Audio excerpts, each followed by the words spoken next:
Hi guys! Salita ko ngayon sa Quiapo. Ang lakas mag-vlog, ang lakas ng loob mag-vlog. Butya yun Buwis buhay ito ng cellphone. Ayan, napakamaraming tao. Ang daming tao ngayon guys, kasi linggo. Uwi na ako guys, nag-vlog lang ako dito sa taas. Tawiran. Pag pupunta kayo dito ng Manila, no, pag kayong tawid ng tawid sa baba, merong mga tawiran dyan na like, ang cute.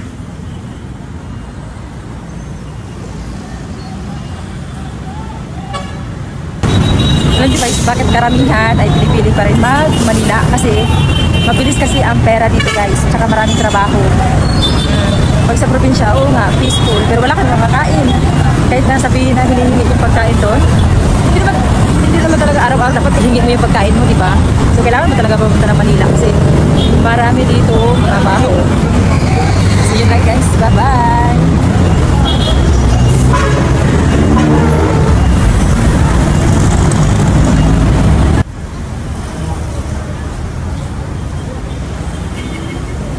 Lakas ng loob mag-vlog, no?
Hindi ka na rin problema nga pala dito kung sanay ka talaga sa probinsya ng mga hilot-hilot at mga herbal. Dahil nga marami ka dito makikita sa Quiapo. Dito lang yan sa Quiapo. Sa gilid lang yan ng simbahan at napakarami nila nagtitinda ng mga ganitong mga dahon-dahon. At iba-iba nga mga dahon-dahon yan. At bahala ka na kung ano yung alam mo na pwedeng igamot sa'yo. At iba-iba nga yan. May dahon ng bayabas, dahon ng guyabano, artemisa, at yung kung ano-ano pang mga gamot na nandito. So kaya naman, kung sanay ka mga taga-probinsya dyan na pumupunta ng Manila, o heto na ang Quiapo. Marami kayong makukuha ditong gamot. Yung mga sanay dyan, ng mga dahon-dahon, yung mga herbal, o nandito yan sa Quiapo, ang dami. Sobrang napakarami nila. Kabilaan ang nagtitinda nito. Bahala ka kung saan ka bibili dyan. Basta, ayan, pinapakita ko sa inyo guys, no?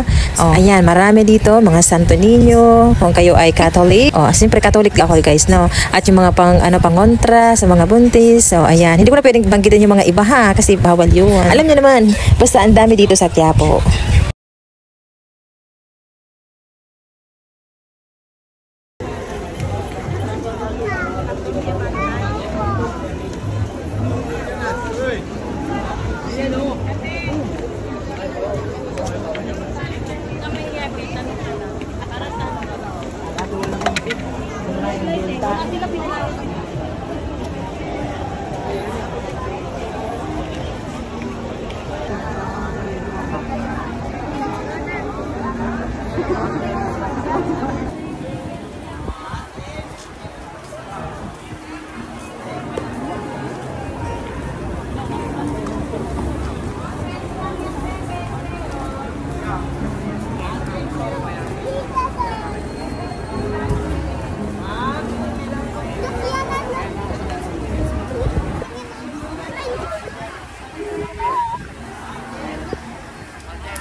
Guys, uwi na tayo.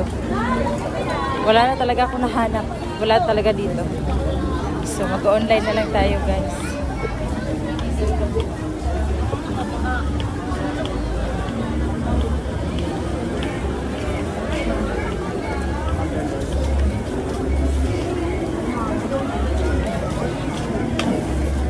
Oh, ay 05 po po.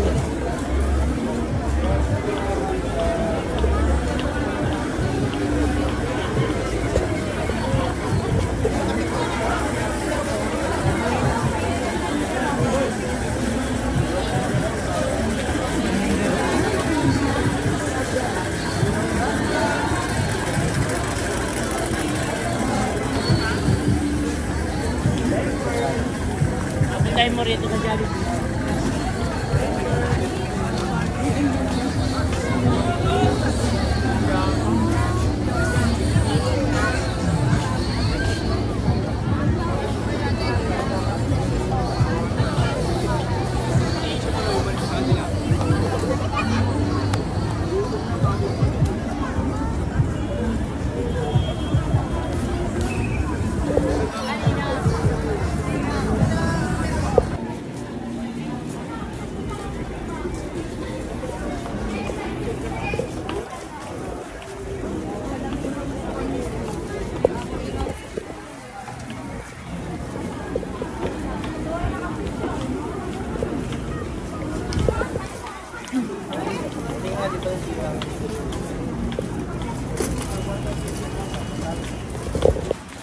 Dito ang bilihan ng